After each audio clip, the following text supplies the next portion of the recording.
여러분 안녕하십니까, 김준성입니다. 오늘은 8월 9일 금요일이고요. 지금 오전 시간입니다. 여러분들 어제 시장 또 많이 움직였잖아요. 요즘 보면은 미국의 조그만한 경기 관련된 지표에 의해서 시장이 많이 움직이고 있습니다.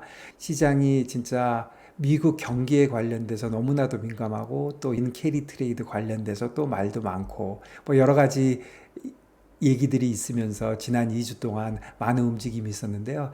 저는 이번 시장을 보고 최근 시장의 급등락에서 분명해진 것이 한 세 가지 정도가 있다.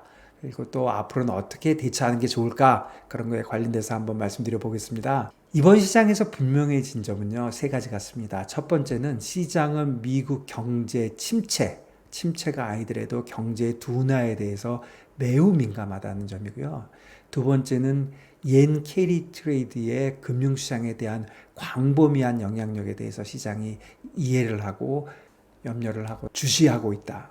이런 생각이 듭니다. 그 다음에 세 번째는 경제 위기 또는 경제에 어떤 문제가 생겼을 때 시장에서 가장 원하는 정부라든가 중앙은행에 대한 기대는 금리 인하 같습니다. 재정정책보다는 역시 금융정책, 금리를 낮추는 것만이 경제 위기나 침체에 관련돼서는 가장 효과적이다, 이런 생각을 하고 있다는 것을 확실하게 보여준 것 같습니다.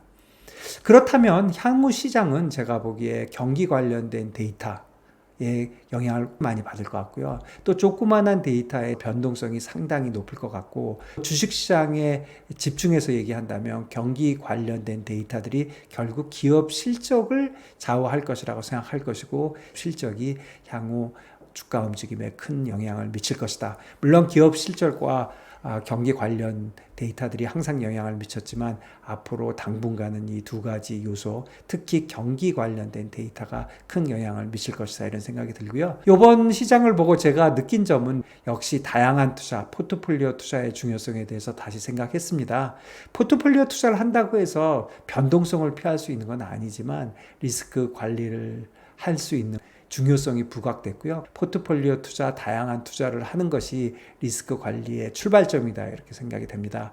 특정 국가의 주식에만 투자하는 거, 예를 들어서 한국 주식에 몰빵을 하는 게 얼마나 위험한 투자인지 다시 한번 생각하게 됐고요. 또 이번 시장의 움직임을 보면 미국 시장에 비해서 국내 시장의 움직임이 좀 실망스럽다고 할까요?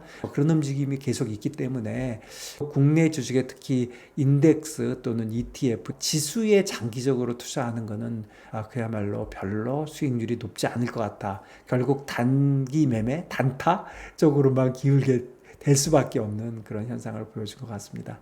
결국은 세 가지 축의 다양화가 이루어져야 된다고 생각합니다. 지역적으로 다양화해서 한국 주식뿐 아니라 미국 주식, 일본 주식도 사야 되는 거고요. 상품도 다양화해서 주식뿐 아니라 채권, 외환 이런 쪽에 거래하셔야 되고, 거래 방법에 있어도 이미 다양화되어 있는 상품에 따라서 현물뿐 아니라 선물이나 다양한 파생 상품에 대해서 고려를 해야 된다, 이런 생각을 다시 한번 느꼈습니다. 여러분 주말입니다. 주말 잘 보내시고 또 다음 주에는 어떤 일이 벌어질지 시장이 하루도 지루하지 않게 해주고 있습니다. 좋은 주말 보내세요. 감사합니다.